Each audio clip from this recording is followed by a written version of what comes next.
అంటే ఎందుకు? జయసుధ. అంటే రాజకీయాలు చూసి చూసి విరక్తి పుట్టిందా? లేకపోతే విరక్తి అంతా మనకేం ఎందుకంటే లేదు. మీలాంటి వాళ్ళకి గౌరవం ఒకటి చాలా ఇంపార్టెంట్. అవును. ఒక పదవి లాంటిది ఇంపార్టెంట్. ఎందుకంటే ఎప్పుడు ప్రజల మధ్య, ప్రజల చేత జేజేలు కొట్టించుకున్నోళ్ళు ఒక్కసారిగా కామ్‌గా అలా ఉండాలంటే చాలా కష్టం కండవ కప్పుకున్న తర్వాత.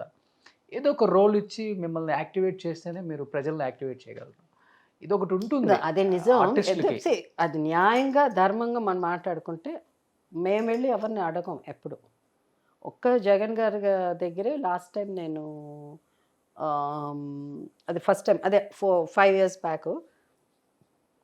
అప్పుడు మేము జాయిన్ అయినప్పుడు ఇవన్నీ చాలా గొడవలు జరిగింది కదా! చాలా జరిగింది వైఎస్ఆర్ గారు పోయినప్పుడు. నాకైతే ఎక్కడ మధ్య రోడ్‌లో అంటారు. రోడ్ల మధ్యలో నించోబెట్టిస్తే 4 రోడ్లు జంక్షన్ అంటే ఎటు పక్క వెళ్ళాలో తెలీదు. తెలియదు. రాజకీయం తెలియదు మీకు. అసలు మాకు రాజకీయం తెలియదు. ఎవ్వరు లేదు. Like you felt like you are an orphan. అక్కడ ఎవరు చెప్పేవాళ్ళు లేదు. ఆ సిచ్యువేషన్ అది. ఒక పక్కన ఈయనేమో జగన్ గారేమో మీటింగ్‌లు పెట్టుకొని అది అక్కడ ఇది వదిలేసి అక్కడ వెళ్ళాలంటారు. అందరూ అంటారు, "అమ్మో! కష్టపడి గెలిచారు మీరిక్కడ. అది రాజశేఖర్ గారు డ్రీమ్. లేకపోతే మిమ్మల్ని తీసుకొచ్చి ఇక్కడ పెట్టడం ఎందుకు? మీరు గెలవడం ఏంటి? ఎంత కష్టం మీద మీరు పాలిటిక్స్‌లో సెన్సేషన్ సికింద్రాబాద్‌లో మీరు గెలిచింది. సికింద్రాబాద్ చాలా జరిగింది కదా! అలాంటప్పుడు మీరు అది వదలకూడదు. అది పైగా మీరు దేవుడు నాకు బ్లెస్సింగు అని చెప్పారు. దేవుడి పేరు వేరే తీశారు. నిజంగా దేవుడి పేరు తీసాను. ఆయన వల్లేనే. మరి ఆయన్ని కూడా కాదని మీరు వెళ్ళినట్టు కదా అని అన్ని రకాలుగా మనుషులు అన్ని మాటలు అనేసరికి I said okay let me finish my term as an MLA. అయిపోయి తర్వాత విషయం చదువుదాం. నెక్స్ట్ ఎలక్షన్ కూడా కంటెస్ట్ అదే ఎమ్మెల్యే కాబట్టి వద్దులే అనుకున్నాను. కానీ వాళ్ళు ఇన్సిస్ట్ చేశారు కంటెస్ట్ చేయాలి మీరు అలా అని. వద్దులే పాలిటిక్స్ మానేద్దాం అంటే కూడా కంటెస్ట్ చేశాం. తర్వాత ఏంటి తెలంగాణ మీకు సంబంధించిన వారు మీరు తెలంగాణ ఒకదానికి సంబంధించి అన్ని ఆయన చనిపోయిన తర్వాత ఈ జగన్ గారి ప్రాబ్లం వచ్చి మళ్ళీ టీడీపీ అంటే నాకు తెలిసిన వాళ్ళు ఇప్పుడు టీడీపీ అంటే ఏదో వీళ్ళందరూ జనం ఈమె ఇక్కడ టీడీపీలో జాయిన్ అయింది. టీడీపీ ఈజ్ అవర్ మన రామారావు గారిది. అప్పుడు అక్కడ రామారావు గారు చనిపోగానే టీడీపీ కూడా క్యాంపెయినింగ్ చేస్తున్నాను నేను. చాలా చోట్ల క్యాంపెయినింగ్ చేస్తున్నాను. పార్టీలో జాయిన్ అవ్వాలి, క్యాంపెయినింగ్ చేసి దాని తర్వాత జాయిన్ అవ్వడం. అక్కడ అయ్యో తెలుగు అక్కడ ఉంటే తెలంగాణ ఉంటే ఇక్కడ ఉండకూడదు. అంటే మేము నాకు మ్యాక్సిమం ఫాలోయింగ్ మాకు కూడా ఉంటాయి కదా, ఎక్కడ ఎక్కువ ఉంటుంది ఎక్కడ తక్కువ ఉంటుంది. ఫ్యాన్స్ ఎక్కడ ఒక్కొక్కరికి ఒక్కొక్క ఫ్యాన్స్ ఉంటారు. అందరూ జయసుధ ఫ్యాన్సే కదా, జయప్రద ఫ్యాన్స్ ఉంటారు. జయప్రద జయసుధ ఫ్యాన్స్ కొట్టుకుని వాడు ఇద్దరు ఆర్గ్యుమెంట్స్ బోల్డ్ ఉండేదంట ఆడవాళ్ళ మధ్య. అలాంటి ఫ్యాన్స్ ఉండేవాళ్ళు. సో మాకు తెలుసు ఎక్కడ ఎక్కువ ఫ్యాన్స్ ఉన్నారు. ఎక్కువ లైక్ ఐ హ్యాడ్ బెల్ట్లు కూడా తెలుసు విచ్ ఏది like I had maximum fans in Nizamabad, Warangal. ఎక్కడెక్కడ ఎడ్యుకేషనల్ ఇన్స్టిట్యూట్స్ ఉంటుందో, ఎక్కడ ఇవి ఉంటాయో, ఎక్కడ మహిళలు అన్నీ వెదర్ దానికి ఒక ఇది లేదు. ప్రతి మహిళ నాకు అభిమానులే అలా ఉండేవారు. బట్ సేమ్ టైం మనకి అలా కోస్తా మ్యాక్సిమం ఫాలోయింగ్. బికాజ్ నా సినిమాలో కూడా నా లాంగ్వేజ్ కానీ నా బాడీ లాంగ్వేజ్ కానీ నేనంతా చూస్తే అక్కడ టిపికల్ తెలుగు వాళ్ళు లాగా ఉంటుంది. మీకు మొన్న శతమానం భవతి వరకు చూస్తే కూడా అది అక్కడ వాళ్ళ so I represent those people. నా ఫ్యాన్స్ అన్ని చోట్ల ఉన్నారు. అలాంటప్పుడు we should not be restricted to one దీనికి. నేను ఇవాళ ఇక్కడ ఉన్నానంటే అన్ని చోట్ల ఉన్న అభిమానులు బోత్ స్టేట్స్ అది. సో దట్స్ వాట్ అది. బట్ వీళ్ళకి అర్థం కాదు, అది వేరే విషయం. సో మనం ఇప్పుడు వెళ్ళిపోయి చెప్పుకొని గెట్ టైర్డ్. Don't want.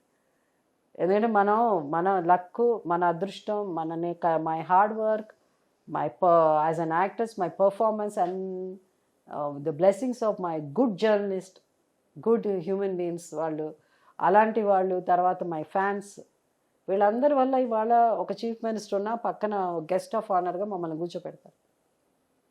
మేము వెళ్తాం ఫంక్షన్స్లో ఉంటాం, మేము కూడా గెస్ట్ ఆఫ్ ఆనర్. ఆ స్థాయికి మనం వచ్చిన తర్వాత మళ్ళీ మనకి ఎక్కడో ఎక్కడో ఇస్తాం, లేకపోతే నేల మీద కూర్చోండి అని అంటే ఐఎమ్ జస్ట్ సేయింగ్ అలాంటి ఆలోచిస్తుంది. రియల్లీ ఇది నాకు అవసరమా అని అనిపిస్తుంది. అప్పుడు సినిమాలకి ఇప్పుడు సినిమాలకి, అప్పుడు రాజకీయాలకి ఇప్పుడు రాజకీయాలకి చాలా తేడానే ఉంది. అక్కకి నాగలోకానికి ఉన్నంత తేడా ఉంది మేడం. ఇప్పుడు రాజశేఖర రెడ్డి గారిని చూశారు, మళ్ళీ ఆయన చూసిన తర్వాత ఇప్పుడున్న లీడర్స్ని చూడాలంటే మీ మనస్సాక్షి ఒప్పుకుంటుందా? వాస్తవంగా చెప్పండి. Everybody is got a different ఇది. ఎందుకంటే రాజశేఖర రెడ్డి గారి కంటే ముందు నాకు చంద్రబాబు నాయుడు గారు తెలుసు. అండ్ చంద్రబాబు నాయుడు గారి పెళ్ళికి కూడా వెళ్ళున్నాను నేను. అంటే రామారావు గారితో పరిచయం, ఆయనతో సినిమాలు. ఈవెన్ ఇప్పుడు మా జనరేషన్లో రామారావు గారితో నేనే ఎక్కువ పిక్చర్లు యాక్ట్ చేశాను. సో మీరు యూ కెన్ చెక్ విత్ రికార్డ్స్లో. సో వీళ్ళందరికీ తెలిసిన వాళ్ళే, కానీ తర్వాత అఫ్కోర్స్ రాజశేఖర రెడ్డి గారి పరిచయం. బట్ అక్కడ తెలుసు అన్నది వేరే. మనం హాయ్ ఎలా ఉన్నారు బాగున్నారా అంటే అందరూ తెలుసు. ఇప్పుడున్న చీఫ్ మినిస్టర్ రేవంత్ రెడ్డి గారు వారు. ఈవెన్ యాక్చువల్గా నేను మాకు నా టెన్యూర్లో మాకు ఎక్కువ ఈ ఎలక్షన్స్ ఇప్పుడు ఈ తెలంగాణ మూమెంట్ అప్పుడు బ్రేక్స్ ఎక్కువ ఉండేది, అడ్జర్న్ చేసేవారు. నేను ఎక్కువ ఖాళీగా ఉన్నప్పుడు నేను ఎక్కువ కూర్చొని మాట్లాడింది రేవంత్ రెడ్డి గారితోనే.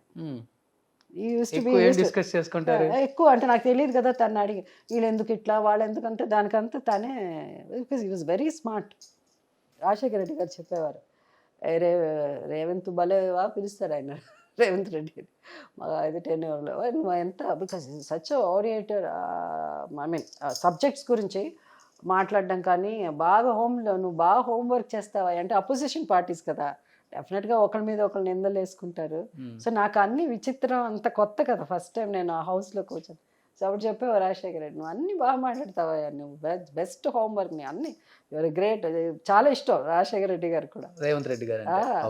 సో చెప్పి అన్ని, కానీ అన్ని అబద్ధం చెప్తావా నువ్వు అంటే ఆపోజిషన్ కదా, వాళ్ళకి చెప్తే నిందలేస్తారు కదా వీళ్ళు. సో అలాంటి I've seen all those things you know. But as long as we're talking friends, Jayasudha ఈజపాది లేకపోతే ఎవరైనా XYZ ఎవరైనా అంతవరకు ఓకే. బట్ మనం దాని మించి ఇంకొక స్టెప్ ముందు వెళ్ళి వాళ్ళ దాంట్లోకి వెళ్ళాం అనుకోండి, దెన్ ఆ డిస్టెన్స్ పెరిగిపోతుంది. So I don't want to అది మనకి. అందుకని ఐ అండర్స్టూడ్ దట్ పాలిటిక్స్లో వచ్చిన తర్వాత ఐ అండర్స్టూడ్ దట్. సో అందుకని మనం ఏంటంటే ఇప్పుడు మనం వెళ్ళి అక్కడి నుంచుని నాకు ఇది ఇవ్వండి అది ఇవ్వండి, ఎందుకు వచ్చింది గోల అని I never went and asked. నేను ఎక్కడ ఇన్ కేస్ వాళ్ళు కంటెస్ట్ చేయండి మేము సీట్ ఇస్తామంటే I know what I've seen as an MLA. Okay. So మనని పాయింట్ చేసే ఒక ఫింగర్ ఉందంటే ఇవన్నీ కూడా ఎవరు, ఇది గవర్నమెంట్, ఇది జయసుధ అనుకోండి, ఇది పొలిటికల్ లీడర్స్ అనుకోండి, ఇదంతా వీళ్ళందరూ ఎవరు, ప్రజలు వాళ్ళు. ఇంకా so when you know the deepest secrets, deepest secrets. Politics కొంచెం చూడటం ఫాలో అవటం అంతా మానేశారా ఇప్పుడు? నేను చూస్తానుగా, చూస్తున్నారు. ట్రంప్ గురించి చూస్తున్నాను. చెప్పేది ఇప్పుడు అంతా వేడివేడిగా ఉంది ఇక్కడ అదేంటి మన యుఎస్ కదా, UK చూస్తాను.